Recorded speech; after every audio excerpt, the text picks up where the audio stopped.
The certified letter arrived on a Tuesday afternoon, and I knew it was trouble before I even opened it because my HOA never sent good news through certified mail. I'm Paul Fletcher, and I moved to Naperville, Illinois 3 years ago for a fresh start after my divorce. The house was perfect, or so I thought. A quiet cul-de-sac in the Whispering Meadows subdivision, decent neighbors, and a half-acre lot that gave me room to breathe. What I didn't fully appreciate at the time was that the Whispering Meadows Homeowners Association was run by a woman named Sharon Vanderbilt, though she went by her maiden name professionally, Sharon Morrison. She was the quintessential HOA president, a 52-year-old woman with an asymmetrical blonde haircut that screamed, "I need to speak to your manager," and an arsenal of pastel blazers that she wore like military uniforms. The letter informed me that I had 7 days to remove the unsightly weeds and overgrown grass from my front yard, or face a fine of $500, with an additional $250 added for each week the violation continued. I stood in my driveway staring at my lawn, completely baffled. There were no weeds. What Sharon was calling weeds was actually a carefully cultivated native prairie grass ecosystem that I had spent the last 18 months establishing. After years of pouring chemicals on traditional lawns and watching them struggle through Illinois summers, I had done my research. I converted my front yard to native grasses: big bluestem, little bluestem, Indian grass, and prairie dropseed, along with native wildflowers like purple coneflower, black-eyed Susans, and wild bergamot. The whole project had cost me nearly $8,000 in materials, consulting with a restoration ecologist, and countless hours of my own labor. I called the number on the letter immediately. A chipper voice answered after 2 rings. "Whispering Meadows HOA. This is Brittany speaking. How may I help you?" "Hi, this is Paul Fletcher from 847 Meadowlark Lane. I just received a violation notice about my lawn, and there's been some kind of mistake." "Hold on, let me pull up your file." I heard keyboard clicking. "Okay, Mr. Fletcher." The citation was issued by President Morrison herself during her monthly neighborhood inspection. The photos show significant weed growth and non-compliance with Section 7.3 of the Community Guidelines, which states that all lawns must be maintained with traditional turf grass, mowed to a height not exceeding 3 inches. That's not weed growth. Those are native prairie grasses. They're supposed to be that height. It's an environmental restoration project. There was a pause. "I'm sorry, Mr. Fletcher, but the community guidelines are very clear. If you'd like to dispute the violation, you'll need to attend the next HOA board meeting on Thursday evening at 7 p.m. at the community center." Thursday. That's only 2 days away, and your letter gives me 7 days to comply. This doesn't give me any time to prepare. "The 7 days is for compliance, sir. The meeting schedule is separate. Would you like me to add you to the agenda?" I squeezed my eyes shut and counted to 5. "Yes, please add me." After hanging up, I immediately called my neighbor, Tom Chen, who had been the one to warn me about Sharon when I first moved in. Tom answered on the 4th ring, slightly out of breath. "Paul, what's up, man? I just got hit with an HOA violation for my prairie grass." "Oh no." Sharon noticed it, didn't she? I was wondering when that would happen. She hates anything that doesn't look like it came from a golf course catalog. Can she actually make me rip it all out? I've got thousands of dollars invested in this, not to mention the environmental benefits. Tom sighed. She's made other people do crazier things. Remember the Hendersons? She made them remove their vegetable garden because it was visible from the street. And don't even get me started on what she did to Mrs. Patterson's bird feeders. called them rodent attractions, and threatened daily fines until they came down. This is insane. Look, my advice: get a lawyer. Document everything. Sharon doesn't back down easy, and once she's got you in her sights, she's relentless. But also, and I'm serious about this, check if there are any state or local laws that might protect what you're doing. I remember reading something a few years back about native plant protections. After we hung up, I spent the next several hours diving into Illinois environmental law. What I found gave me hope. The Illinois Wildlife Action Plan specifically encouraged the restoration of native prairie ecosystems. More importantly, the Illinois Endangered Species Protection Act had provisions that protected native plant communities, especially in areas where they provided habitat for threatened or endangered species. I knew for a fact that my prairie grasses were already attracting native pollinators, including several species of native bees that were considered threatened in Illinois. But the real jackpot came when I found a 2023 state law that had been passed specifically addressing HOA restrictions on native plants. Illinois House Bill 3664 explicitly prohibited homeowners associations from banning native plants and required them to allow environmentally beneficial landscaping. The law had been passed in response to exactly the kind of situation I was facing. I printed out everything I could find, highlighting the relevant sections. Then I called the restoration ecologist who had helped me design my prairie garden, Dr. Margaret Reeves from the Morton Arboretum. Dr. Reeves, this is Paul Fletcher. You helped me with my native prairie conversion in Naperville. Of course, Paul.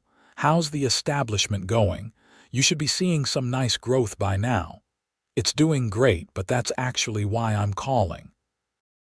My HOA is threatening to fine me if I don't remove it. They're calling it weeds. There was a sharp intake of breath. They can't do that. Are you aware of HB 3664? I just found it this afternoon. I'm supposed to present my case to the HOA board on Thursday. Would you like me to come? I'd be happy to speak on behalf of the ecological value of what you've done. In fact, I've testified in several cases like this. What you've created isn't just landscaping, Paul. It's a functioning ecosystem that provides critical habitat for native insects, birds, and small mammals. The environmental benefits far exceed traditional turf grass, which is essentially a biological desert. Relief flooded through me. That would be incredible. Thank you. Email me the details, and Paul, don't let them bully you. What you're doing is exactly what we need more people to do. Thursday evening arrived faster than I wanted. I had spent the previous day preparing a presentation, printing photos of my yard at various stages, documenting the species I had planted, and compiling my research on the environmental benefits and legal protections. Dr. Reeves had sent me her credentials and a written statement supporting my case. The community center was a bland, beige building that looked like every other suburban community center in America. I arrived 15 minutes early with Dr. Reeves, who had driven up from Lyle. We were directed to a conference room where about 20 other residents were already seated. At the front of the room, behind a long table, sat 5 board members. Sharon Morrison held the center position, flanked by her vice president, treasurer, secretary, and a member at large whose name I couldn't remember. Sharon wore a pink blazer over a white blouse, and her expression when she saw me was one of barely concealed disdain. To her right sat Gerald Hutchins, the vice president, a 70-year-old retired accountant who seemed to agree with everything Sharon said. The other board members looked vaguely uncomfortable, which I took as a potentially good sign.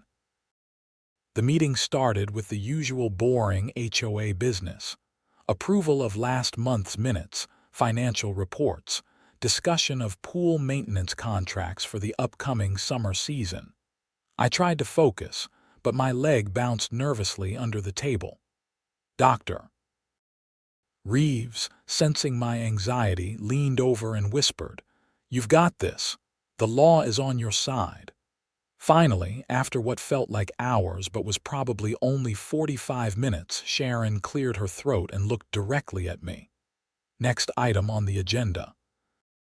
Violation dispute from Paul Fletcher, 847 Meadowlark Lane, regarding non-compliant landscaping.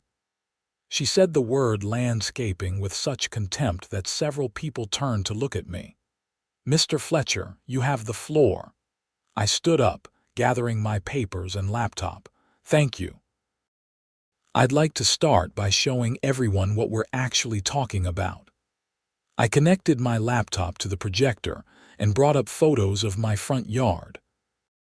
The first image showed the space as it looked when I bought the house.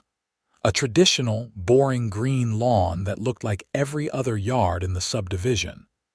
This is what my lawn looked like 3 years ago. Standard turf grass, maintained according to HOA guidelines. I mowed it weekly, watered it constantly during the summer, applied fertilizers and herbicides to keep it green. It cost me hours of time every week and hundreds of dollars in water bills and chemicals. I clicked to the next image. After dealing with persistent problems with grubs, brown patches, and the environmental concerns about the chemicals I was using, I started researching alternatives. That's when I discovered native prairie restoration. The next series of photos showed the transformation process.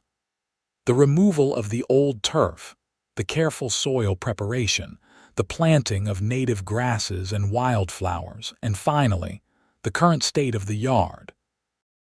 In the most recent photos, the grasses swayed gracefully, their seed heads catching the golden afternoon light.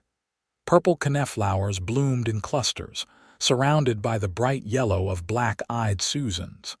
It was, objectively, beautiful. What you're looking at is not weeds.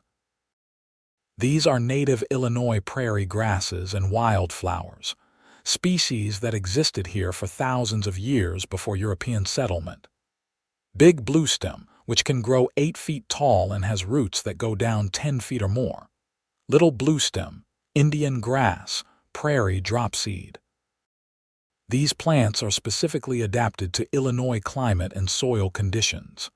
Sharon interrupted, her voice sharp. "Mr. Fletcher, it doesn't matter what you call them. They look unkempt and they violate our community guidelines. This subdivision has standards, and those standards exist for a reason. Property values depend on uniformity and well-maintained appearances. With all due respect, Mrs. Morrison, I'm not finished.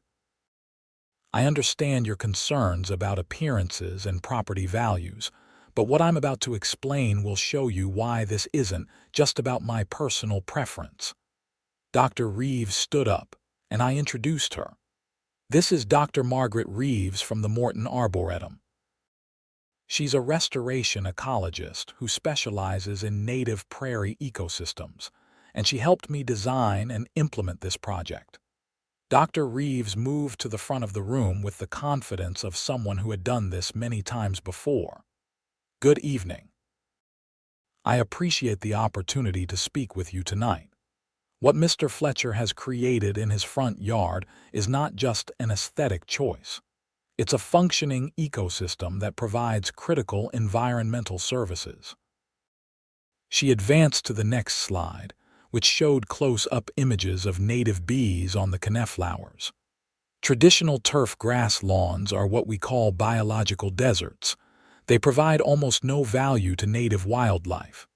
They require enormous inputs of water, fertilizer, and pesticides. In contrast, native prairie plantings support pollinators, birds, and beneficial insects. They have deep root systems that prevent erosion and filter stormwater. They require no irrigation once established, no fertilizers, and no pesticides. Another slide showed a comparison chart of environmental impacts. In terms of environmental benefits, native prairies sequester carbon, reduce the urban heat island effect, and support biodiversity. Mr. Fletcher's yard, despite being only half an acre, likely supports dozens of native insect species, several bird species, and contributes to the regional ecosystem health. Gerald, the vice president, raised his hand. That's all very interesting, Dr. Reeves, but our guidelines exist to maintain property values. How do we know that having this prairie won't negatively impact neighboring home values? Dr. Reeves smiled. I'm glad you asked. There have been several studies on this exact question.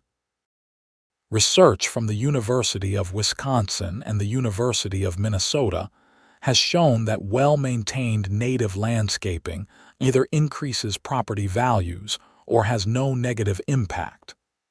The key word is well-maintained. Mr. Fletcher's yard is not neglected. It's carefully cultivated. It's simply cultivated to support native species rather than European turf grasses. I jumped back in. But here's the most important part, and this is why I'm confident this violation notice won't hold up. I'm not asking for permission to keep my prairie grass. I'm informing you that I have a legal right to maintain it. I distributed copies of the Illinois House Bill 3664 to each board member.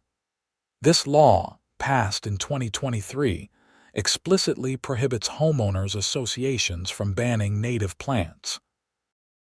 It states, and I quote, "No homeowners association may prohibit the use of native plant species in landscaping or adopt guidelines that effectively prevent the use of native plants." Sharon's face was turning an interesting shade of red. That's ridiculous. We have the right to maintain standards in our community. You do have that right up to a point, but state law supersedes HOA bylaws. You cannot enforce a guideline that violates state law. I distributed another handout. Additionally, the Illinois Endangered Species Protection Act provides protection for native plant communities that provide habitat for threatened or endangered species. My prairie grasses are already supporting several species of native bees that are listed as threatened in Illinois. How convenient, Sharon said, her voice dripping with sarcasm. You just happen to have endangered bees living in your weeds. Dr. Reeves stepped in smoothly. Mrs. Morrison, I can provide documentation of the species present in Mr. Fletcher's yard. I've been monitoring the site as part of a larger research project on urban prairie restoration. The rusty-patched bumblebee, which is federally listed as endangered, has been observed feeding on the native flowers in his yard. Additionally, several species of skipper butterflies, which are considered threatened in Illinois, are using the native grasses as host plants for their larvae. The room had gone very quiet. One of the other board members, a woman named Linda Peters, spoke up. If what they're saying is true and there's a state law protecting this, can we even enforce the violation? Sharon shot her a look that could have melted steel. The guidelines are very clear. But if the guidelines violate state law, Linda continued, then they're not enforceable, right? I nodded. Exactly. And beyond the state law protecting native plants, there's also the issue of the Endangered Species Act. Removing my prairie grass would constitute habitat destruction for federally listed species. That's a federal crime. The words hung in the air. Sharon looked like she wanted to argue, but Gerald leaned over and whispered something to her. She listened, her jaw clenching, then whispered back. The conversation went back and forth for a moment while the rest of us waited awkwardly. Finally, Sharon turned back to the room. We'll need to consult with our attorney before making any decisions. Mr. Fletcher, your violation is tabled pending legal review.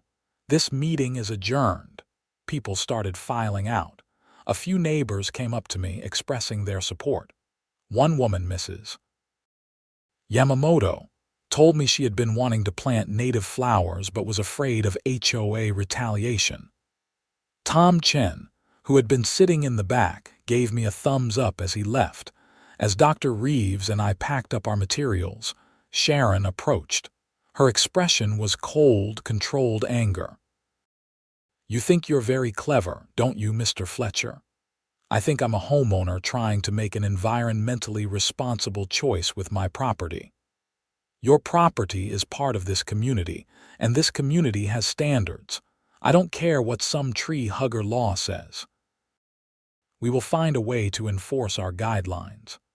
Dr. Reeves stepped between us. "Mrs. Morrison, I would strongly advise against that course of action. Mr. Fletcher is completely within his legal rights. Any attempt to force him to remove protected native plants could result in legal action against the HOA and potentially personal liability for board members." Sharon's eyes narrowed. "Is that a threat?" "It's a statement of fact. I've consulted on 3 similar cases in the past 2 years. In each case, the HOA that tried to fight the native plant protections ended up settling and paying the homeowners legal fees. One HOA in Lake County paid out over $50,000 in settlements and attorney fees. I'm trying to save you from making an expensive mistake." Sharon turned on her heel and walked away without another word. Gerald followed her, throwing an apologetic glance back at us. "Well," Dr. Reeves said, "that went about as well as could be expected. Thank you so much for coming. I don't think I could have handled her alone." "You would have been fine. But yes, it helps to have backup. Listen, Paul, this isn't over. She's going to talk to their lawyer, and their lawyer might try to find some loophole or angle to push back on. Make sure you document everything. Take photos regularly showing the health and maintenance of your prairie. Keep records of any communications with the HOA, and if they continue to push this, you might need to get your own attorney." Over the next 2 weeks, I heard nothing from the HOA. I took Dr. Reeves' advice and documented everything. I took photos of my yard from multiple angles every few days. I kept a log of the wildlife I observed: monarch butterflies, goldfinches, several species of native bees, even a family of rabbits that had taken up residence in the taller grasses. My yard was actually becoming a neighborhood attraction. Kids would stop on their way home from school to watch the butterflies. Mrs.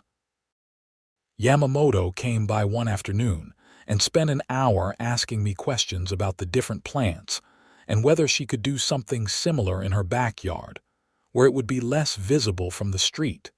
Then, on a Friday afternoon, I received another certified letter.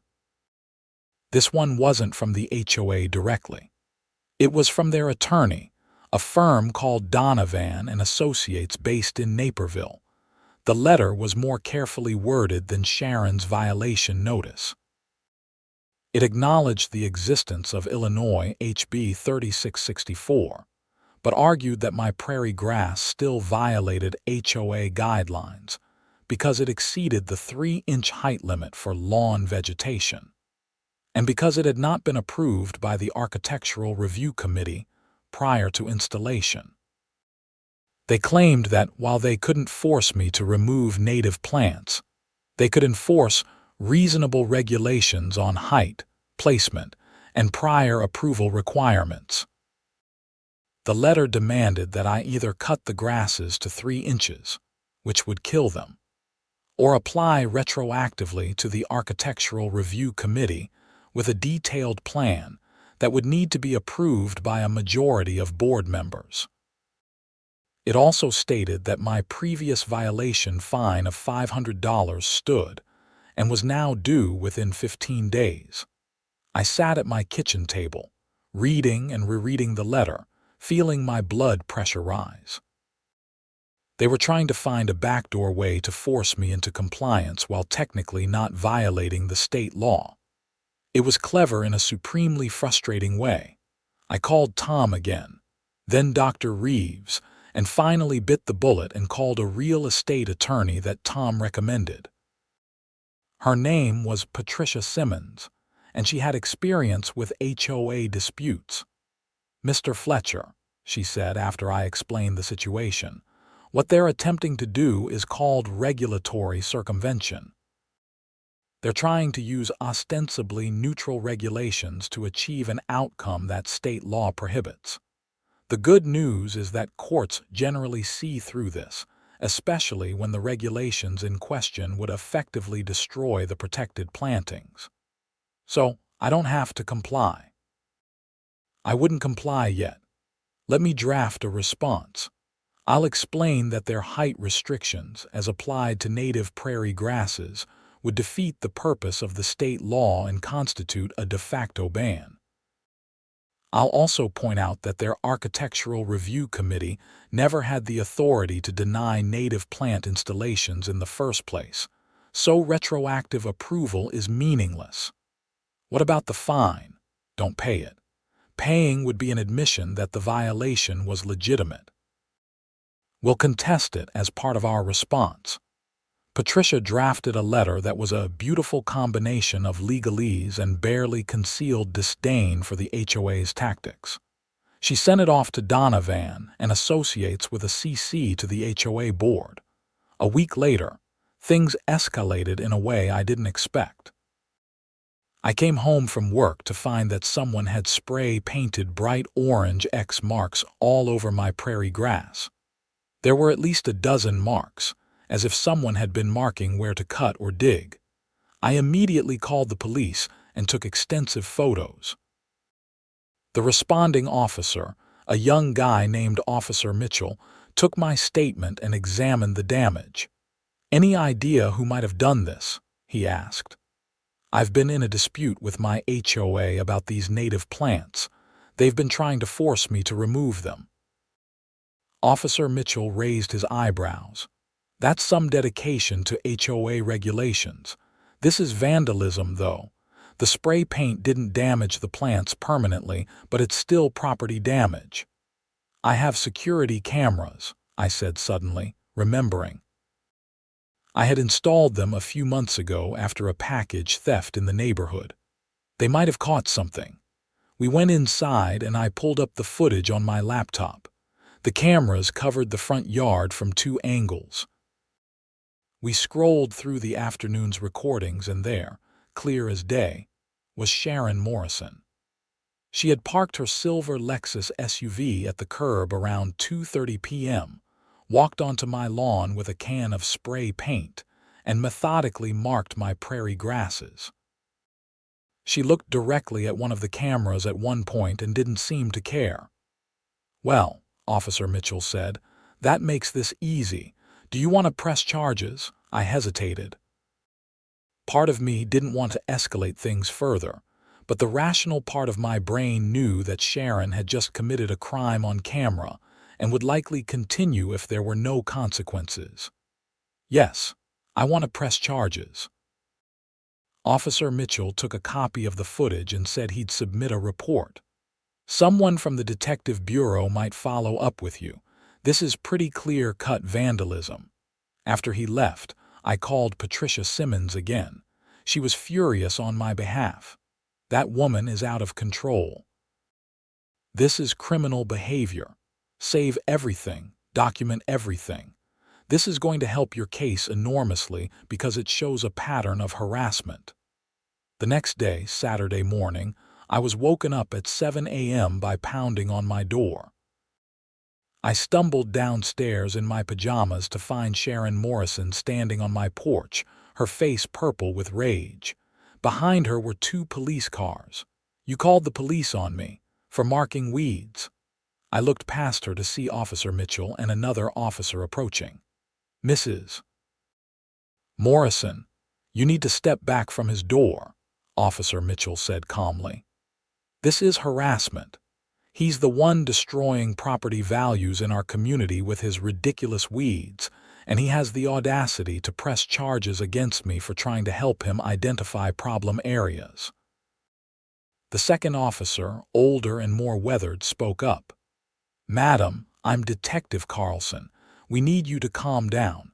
Mr. Fletcher is well within his rights to press charges for vandalism, which is what we have you on camera doing to his property. It's not vandalism. It's community service. These weeds need to be removed, and if he won't do it, someone has to mark them for removal." "It's not your property, madam," Detective Carlson said. "And those aren't weeds. We've already checked. They're native plants protected under state law. You vandalized his legal landscaping." This seemed to take some of the wind out of Sharon's sails. She looked between the officers and me, and I could see the moment she realized she might actually be in trouble. "I want to speak to my lawyer," she said finally. "That's your right," Detective Carlson said. "But first, we need you to come down to the station. You're being charged with criminal damage to property." I watched from my doorway as they put Sharon in the back of a police car. She didn't look at me as they drove away. The whole neighborhood seemed to be watching. Tom Chen was standing in his driveway in his bathrobe, mouth agape. Mrs. Yamamoto was peering through her curtains. A couple of kids on bikes had stopped at the end of the cul-de-sac to watch the drama. The next few days were a whirlwind. The story spread through the neighborhood like wildfire. I got calls from neighbors I had barely spoken to, some expressing support, others worried about what Sharon's arrest meant for the HOA. The local newspaper, the Naperville Sun, somehow got wind of the story and sent a reporter to interview me. The article ran on the front page of the local section. HOA president arrested after native plant dispute turns criminal.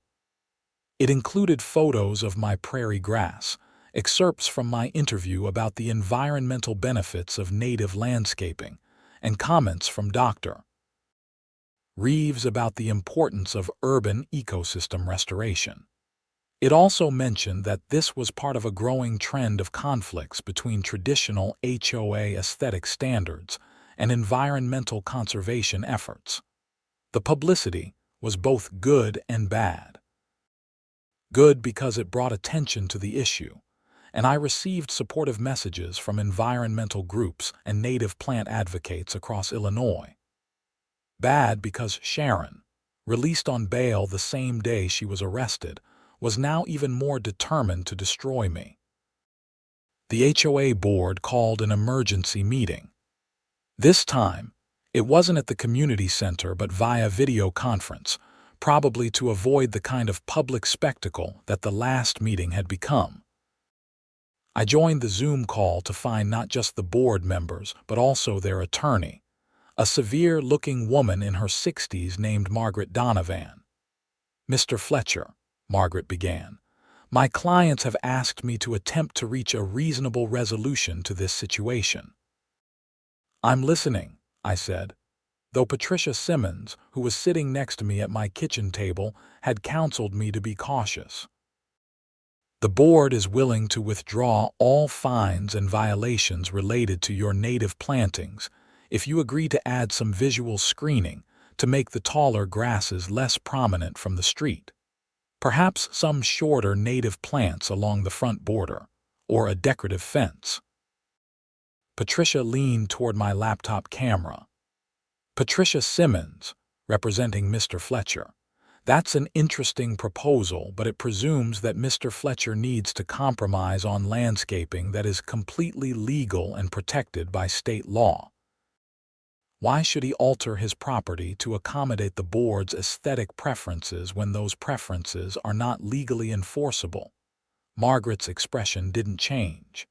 "Because Mr. Fletcher lives in a community with shared values and standards. Compromise is part of being a good neighbor." "Sharon Morrison's spray painted his lawn," Patricia said flatly. "Let's not pretend this is about being good neighbors. Your client committed criminal vandalism because she didn't like his legal landscaping. Now you're trying to use the threat of ongoing HOA harassment to force him into a compromise he's not required to make." One of the board members, Linda Peters, spoke up. For what it's worth, I think Paul's yard looks beautiful. I've driven by several times and it's actually nicer than most of the lawns in the neighborhood, and the butterflies are amazing. Sharon, who had been silent until now, exploded. Of course you think it looks nice, Linda. You've always been weak on standards. This is exactly how neighborhoods decline. One person decides the rules don't apply to them, and before you know it, everyone's lawn is a jungle. Sharon, Gerald said nervously. Maybe we should focus on solutions. The solution is that he removes those weeds. That's the solution. I don't care about some ridiculous law that tree huggers pushed through.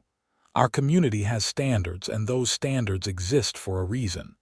Margaret tried to intervene. Sharon, as your attorney, I need to advise you to stop talking. But Sharon was on a roll. I've been president of this HOA for 8 years. 8 years. And in that time, I've maintained the highest property values in this entire region. I've kept this community beautiful and uniform and desirable. And I'm not going to let some divorced nobody with his hippie grass project undo everything I've built. The Zoom call went silent. Even Margaret looked stunned.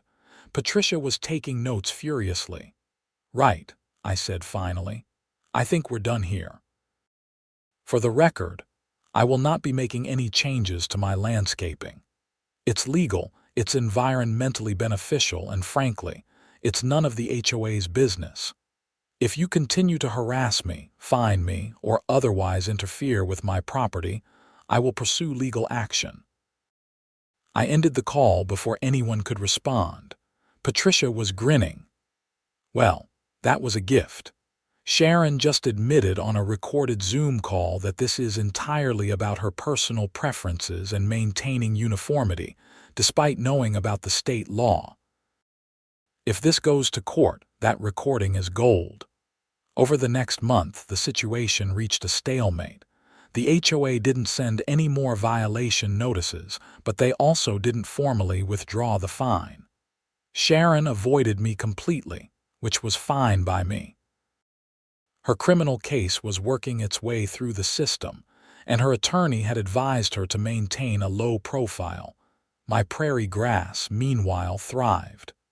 By late June, it was spectacular. The big bluestem had reached its full height, waving gently in the breeze. The wildflowers were in full bloom, creating a riot of color that drew pollinators from across the neighborhood. I had counted over 20 species of butterflies, countless bees, and had even spotted a hummingbird one morning. The local garden club asked if they could include my yard on their summer garden tour. I agreed, figuring that positive publicity couldn't hurt. On the day of the tour, over 100 people walked through, many of them asking detailed questions about the plants and the establishment process. Several people mentioned that they were dealing with similar HOA issues and were inspired to push back.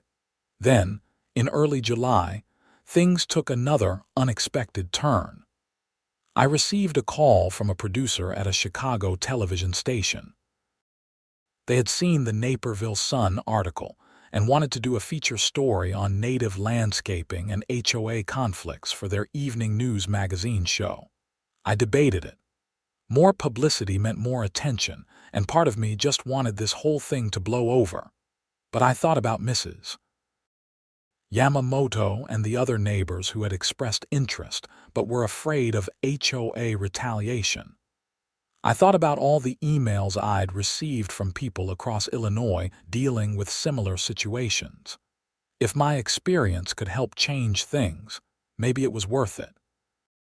The TV crew came out on a beautiful July afternoon. They filmed my yard from multiple angles, interviewed me about the process and the conflict with the HOA, and got footage of Dr. Reeves explaining the environmental benefits. They also interviewed several neighbors, including Tom Chen, who gave a scathing assessment of Sharon's leadership style. The segment aired 2 weeks later on the evening news.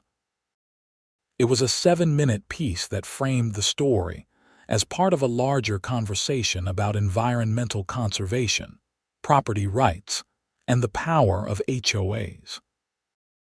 They included an interview with a state representative who had sponsored HB 3664, who explained that the law was passed specifically to prevent situations like mine. The response was overwhelming. The story went viral on social media. Environmental groups shared it. Native plant advocates shared it. People frustrated with their own HOAs shared it. Within a few days, it had been picked up by national news outlets. I was getting interview requests from CNN, NPR, and various environmental podcasts. For Sharon Morrison, the attention was devastating. People started showing up at HOA meetings to complain about her leadership. Several homeowners filed formal complaints about other arbitrary rules she had enforced over the years. An online petition calling for her resignation gathered over 500 signatures in less than a week. The other board members, sensing which way the wind was blowing, started to distance themselves from her. Linda Peters submitted a formal motion to revise the HOA guidelines to explicitly allow native plantings and to create a process for homeowners to appeal arbitrary aesthetic decisions. Sharon fought back, but she was fighting a losing battle.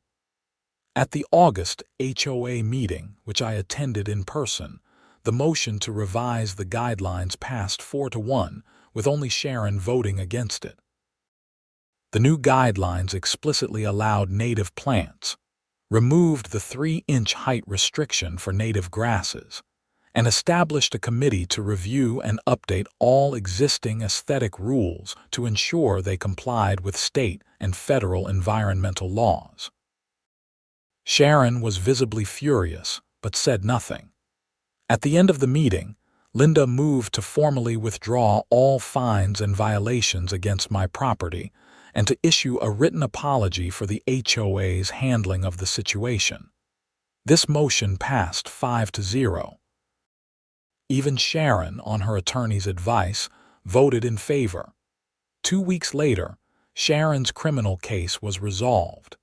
She pleaded guilty to misdemeanor criminal damage to property and was sentenced to 1 year of probation, a $1,000 fine, and 50 hours of community service.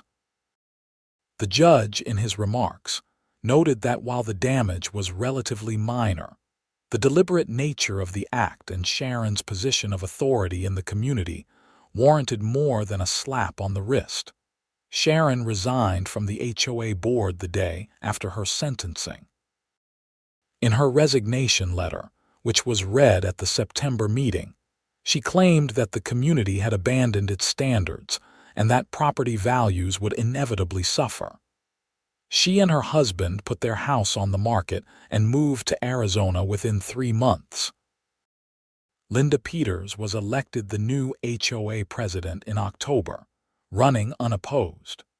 One of her first acts was to establish a neighborhood sustainability committee focused on encouraging environmentally responsible landscaping and conservation practices. By the following spring, 3 other houses in the neighborhood had converted at least portions of their lawns to native plantings.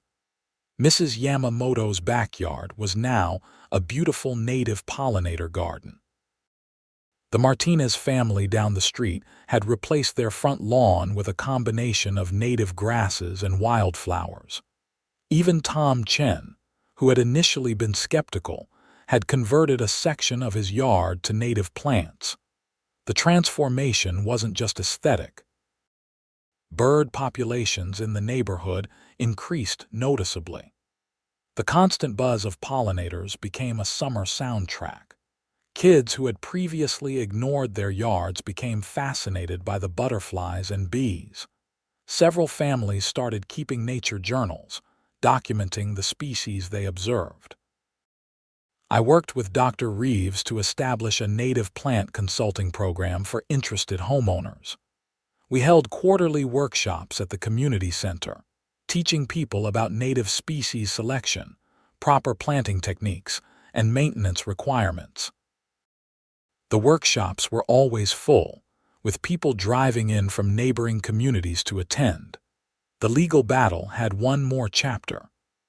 Patricia Simmons filed a formal complaint against the HOA with the Illinois Attorney General's office for violating state law by attempting to ban native plants.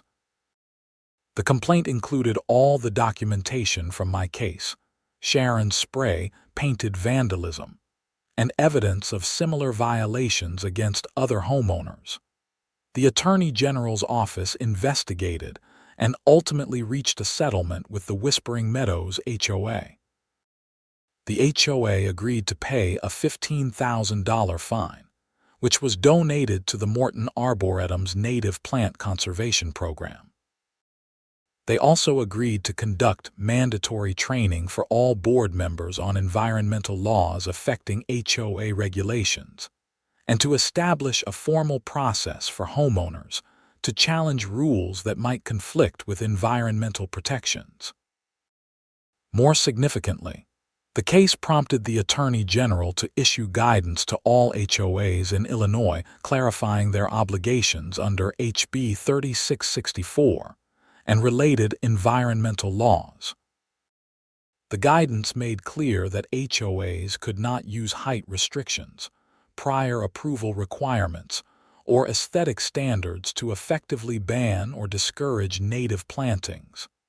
As for my own yard, it became something of a neighborhood landmark.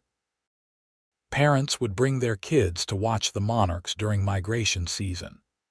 Garden clubs continued to include it on tours. A local elementary school class came out one spring to learn about native ecosystems, and I spent 2 hours showing them the different plants and the insects they supported. The financial benefits were real too. My water bill dropped by nearly 80% compared to what it had been when I maintained a traditional lawn. I spent maybe 10 hours a year on maintenance, mostly cutting back the grasses in late winter, compared to the weekly mowing and constant upkeep that a turf lawn required. And property values, despite Sharon's dire predictions, remained strong. In fact, when the house next to mine sold, the real estate agent specifically mentioned the neighborhood's growing reputation for environmental consciousness as a selling point. One evening in late October, as the prairie grasses turned golden in the autumn light, I sat on my front porch with a beer, watching the seed heads wave in the breeze. Tom came over and joined me, bringing his own beer. "You know," he said, "when you first moved in and started tearing up your lawn, I thought you were crazy. And when Sharon started her crusade against you, I was sure you'd just give up and put the grass back. I almost did a few times. The stress was intense. But you didn't. And look at what happened. The whole neighborhood is different now. Better. Even my wife, who swore she'd never give up her perfect lawn, is talking about planting native flowers next spring. It's been quite a ride." Sharon's house sold, by the way, young couple with a baby. They told me they chose this neighborhood specifically because of the native landscaping, said it showed a community that cared about the environment and the future. I smiled. Sharon would lose her mind if she knew that. She probably already knows. I'm sure she still stalks the neighborhood Facebook page from Arizona. Tom took a sip of his beer. "Seriously though, Paul, you didn't just win a fight with your HOA. You changed how people think about their yards and their relationship with the environment. That's bigger than just you." He was right, though I hadn't really thought about it that way. What had started as a personal project, born from frustration with my dying lawn and a desire to do something positive for the environment, had become something much larger. The ripple effects continued. A state senator from a neighboring district contacted me about testifying in support of a bill that would further strengthen protections for native landscaping. Several municipalities reached out to Dr. Reeves and me about developing guidance for homeowners interested in native plantings. A regional native plant society saw its membership increase by 40%, with many new members citing my story as their inspiration. Not everything was perfect. There were still people in the neighborhood who preferred traditional lawns and thought the native grasses looked messy. Some worried about ticks and other pests, though studies showed that well-maintained native plantings didn't increase pest problems and often reduced them by supporting pest predators. Old habits and aesthetic preferences die hard, but the conversation had changed.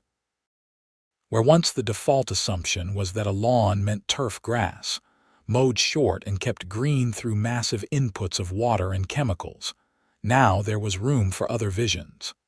Native plantings were no longer weird or radical. They were an accepted, even celebrated option. My court case with Sharon became something of a landmark. Patricia Simmons used it as the basis for a law review article about HOA regulations and environmental law. Other attorneys referenced it in similar cases across Illinois and other states. One attorney from Colorado even called me to discuss the specifics because she was representing a client in a nearly identical situation. The Illinois Native Plant Society gave me an award for environmental advocacy, which felt surreal. I wasn't an activist or an environmentalist in the traditional sense. I was just a guy who wanted a better lawn and didn't think it was fair that his HOA could override state environmental protections. But apparently, that was enough. 2 years after the initial violation notice, I was invited to speak at a national conference on urban conservation. The conference was in Denver, and I almost didn't go, feeling like an imposter among real scientists and conservation professionals. But Dr. Reeves convinced me that my perspective as a regular homeowner was valuable. The conference room was packed when I gave my presentation, standing room only. I told the story of the certified letter, the HOA meetings, Sharon's spray paint vandalism, the legal battle, and the ultimate resolution. But I also talked about the broader lessons. The importance of state and local environmental protections, the need to challenge institutional inertia and arbitrary aesthetic standards, and the power of individual action to create larger change. During the Q&A session, a woman raised her hand. What would you say to someone who's facing similar HOA pressure but is afraid to fight back? I thought about it for a moment. I'd say that fear is legitimate. Fighting your HOA is stressful and time-consuming. It can strain relationships with neighbors. It can feel like you're battling an immovable force. But I'd also say that the things worth doing are often hard. If you're doing something that's environmentally beneficial and legally protected, you have the right to do it. And if you back down from unjust rules, those rules stay in place and affect everyone who comes after you. Another person asked about the financial costs of the legal battle. I was honest. I spent about $8,000 on attorney fees, though I eventually recovered most of that through the settlement. But here's the thing: if I had given up and removed my prairie grass, I would have lost the $8,000 I'd invested in establishing it. Plus, I'd have gone back to spending hundreds of dollars a year on lawn maintenance. The financial case for fighting was actually pretty solid. A man in the back asked the question I'd been dreading. Do you think your experience is replicable? Or were you just lucky with your specific HOA and state laws? Honestly, a bit of both. Illinois has strong native plant protections which helped enormously. And my HOA president was so over the top that she made herself the villain of the story.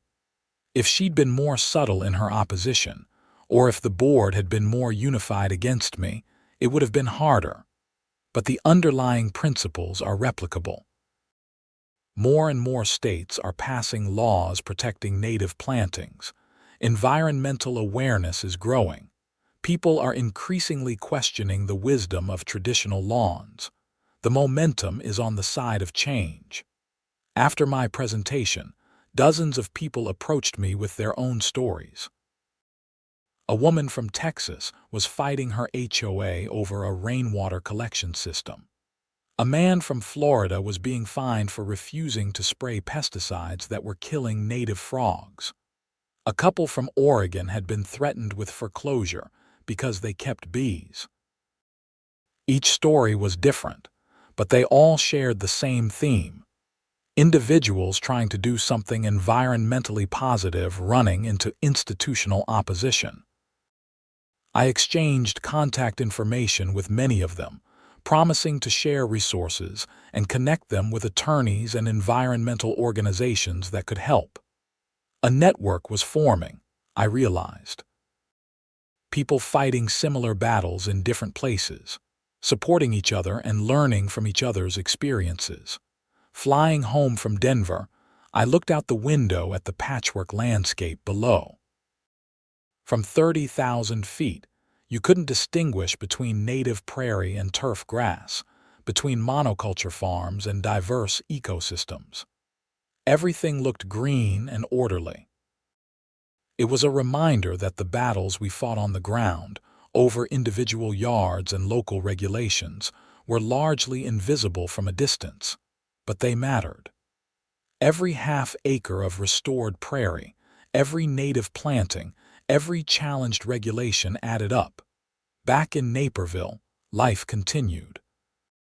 Linda Peters proved to be an excellent HOA president, focused on practical community improvement rather than aesthetic conformity. The Sustainability Committee thrived, launching new initiatives like a community composting program and a neighborhood tree planting event. My prairie grass entered its third full year and looked better than ever. The grasses had fully established, their deep roots making them resilient to both drought and heavy rains. The wildflowers reseeded themselves, creating new patterns each year.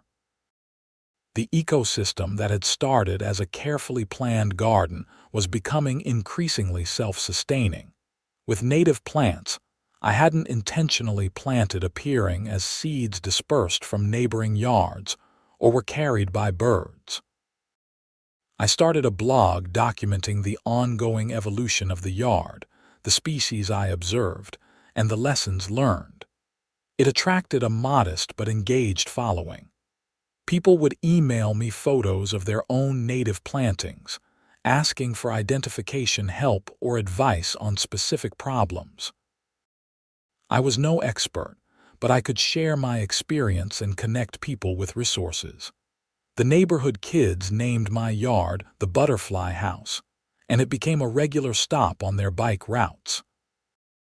Some enterprising children set up a lemonade stand nearby during the summer, capitalizing on the traffic from people coming to see the native plantings.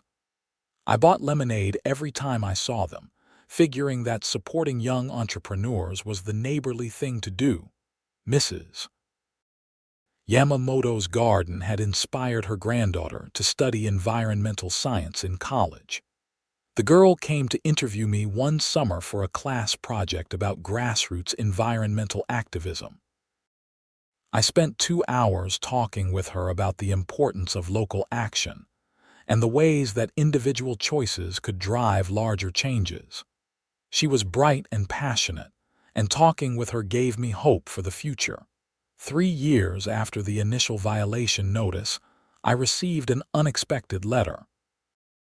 This one wasn't certified and wasn't from the HOA. It was from Sharon Morrison, postmarked from Scottsdale, Arizona. I almost threw it away without opening it, assuming it was some final bitter screed, but curiosity got the better of me. I opened it carefully, half expecting glitter or anthrax or something equally dramatic. Instead, I found a short handwritten note on plain stationery. Mr. Fletcher, I doubt you want to hear from me, and I don't expect you to respond to this letter. But I've spent the last few years thinking about what happened, and I owe you an apology. I was wrong. Not just legally wrong, though I was that too, but wrong in my priorities and my understanding of what makes a community valuable.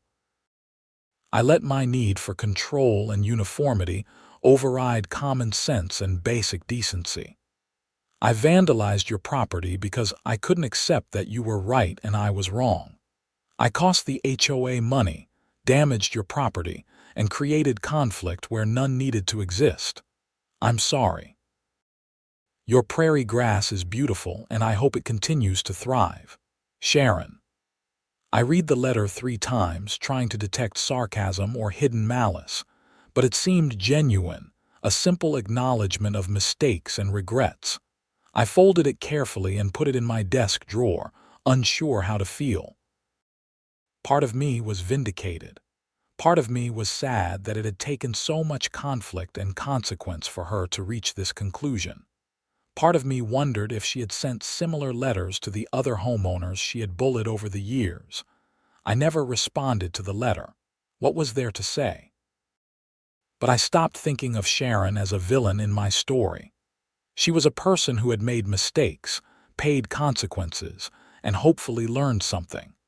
That was all any of us could do. The broader movement for native landscaping and environmental conservation continued to grow. Illinois passed additional legislation strengthening protections for rain gardens and other sustainable landscape features. Other states followed suit, creating a patchwork of protections that gradually shifted the default assumptions about residential landscaping. HOAs began to adapt, some reluctantly and others enthusiastically. Training programs for board members started including sections on environmental law and sustainable landscaping. Some progressive HOAs began actively encouraging native plantings, offering rebates or incentives for homeowners who converted from traditional lawns.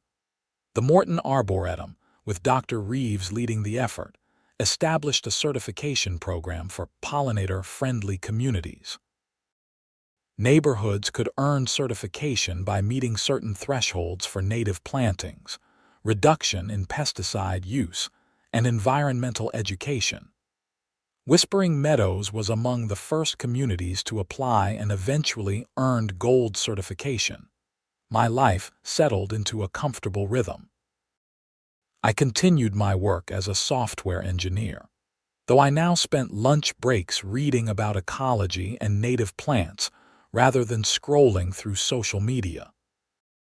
My weekends included time in the yard, but it was time spent observing and enjoying rather than the constant labor that traditional lawn maintenance required. I dated occasionally, though nothing serious developed. One woman I went out with a few times told me she thought my activism was intimidating. Another thought the yard was weird and said she could never live in a house with grasses instead of a proper lawn. But a third, a teacher named Sarah Vaughn, thought the whole thing was fascinating and spent most of our first date asking questions about the different plant species and their relationships with pollinators. Sarah and I hit it off. She taught 5th grade and was always looking for ways to incorporate environmental education into her curriculum. She brought her class to see my yard in the spring, and we spent an afternoon identifying plants and insects while her students took notes and drew pictures. Some of those kids went home and convinced their parents to plant native flowers. One became a regular visitor, a quiet boy named Marcus, who discovered a passion for identifying butterfly species. As seasons turned and years passed, the initial drama of the HOA conflict faded into neighborhood lore. New residents moving in were sometimes surprised to learn about the battle that had reshaped the community. "This is the famous yard," they'd say, looking at what now seemed like a normal part of the neighborhood landscape. That was perhaps the biggest victory. What had once been controversial and different had become normal and accepted. Kids growing up in the neighborhood now thought that some yards having prairie grasses and wildflowers was just how things were. They didn't have the old assumptions about what a lawn should look like. Environmental organizations continued to use my story in their outreach and advocacy. I gave occasional interviews and presentations, though I tried not to let it take over my life. I was happy being a software engineer who happened to have a native prairie lawn, not a professional activist or environmental crusader. Dr. Reeves published a research paper using data collected from my yard and several other urban prairie restorations in the Chicago area. The paper demonstrated significant benefits for pollinator populations and bird diversity in neighborhoods with native plantings. It was cited in policy discussions and used to support additional native plant protections in other states. The financial savings of native landscaping became increasingly clear as the years went on. My water bills remained minimal even during drought years. I never bought fertilizer or pesticides. Maintenance costs were negligible. Meanwhile, neighbors with traditional lawns complained about rising costs for lawn services, water, and chemicals. Several converted to native plantings purely for economic reasons, the environmental benefits being a secondary consideration. 5 years after the initial violation notice, the Whispering Meadows HOA held an anniversary celebration of their revised landscaping guidelines. Linda Peters invited me to speak, and I shared the story one more time to an audience of longtime residents and newcomers. But this time, the focus wasn't on the conflict, but on what the community had become. When I moved here, I said, this was a lovely community with beautiful homes and well-maintained lawns. But it was also a community where fear of HOA violations stifled creativity and environmental innovation. Today, this is still a lovely community with beautiful homes. But now it's also a community where people feel free to experiment with sustainable landscaping, where native plants are celebrated rather than feared, and where environmental stewardship is valued alongside property values. That transformation didn't happen because of me. It happened because people were ready for change and willing to embrace new ideas. The celebration included a garden tour of the neighborhood's various native plantings, now numbering more than 30 yards. Each was unique, reflecting the personality and interests of its creator. Mrs. Yamamoto's focused on attracting butterflies. The Martinez family had created a prairie with an emphasis on grasses rather than flowers. Tom Chen had established a native woodland edge garden in his shady backyard. Together, they created a diverse tapestry of habitats supporting an increasingly rich community of native wildlife. That evening, sitting on my porch with Sarah beside me and a glass of wine in hand, I watched the sunset paint the prairie grasses gold and amber. Goldfinches flitted among the seed heads, harvesting their dinner.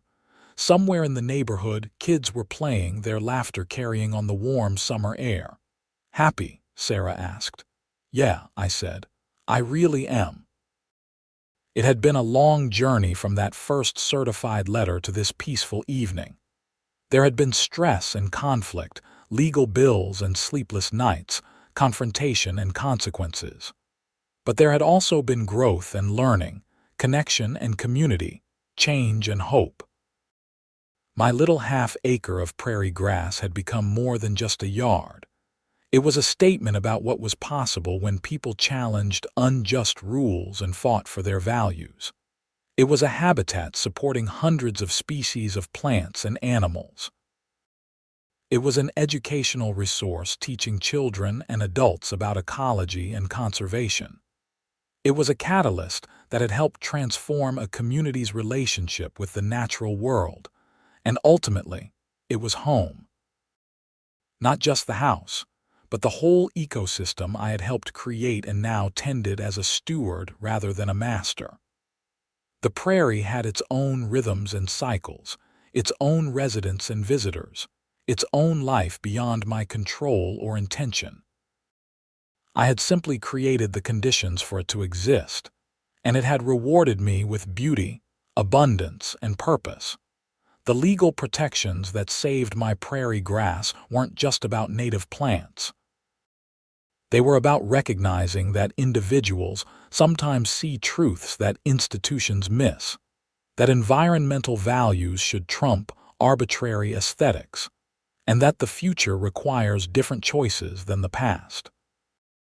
Every prairie planting, every native garden, every challenge to destructive norms was a small act of resistance against the unsustainable status quo. Sharon Morrison had called me a divorced nobody with a hippie grass project. She meant it as an insult, but I had come to embrace it as an identity. I was nobody special, just an ordinary person who made a choice and stood by it. If I could do it, anyone could. And increasingly, people were. The movement toward sustainable landscaping, native plantings, and environmental consciousness in residential communities was no longer fringe. It was becoming mainstream, driven by thousands of people making similar choices in their own yards, fighting their own battles with their own HOAs, and collectively reshaping the landscape. My prairie grass would outlive me. The deep-rooted grasses, the self-seeding wildflowers, the ecosystem relationships that had been established, they would continue long after I was gone. Future residents of my house would inherit not just a structure but a living, thriving habitat. And because of the legal battles that had been fought and won, they would have the right to maintain it.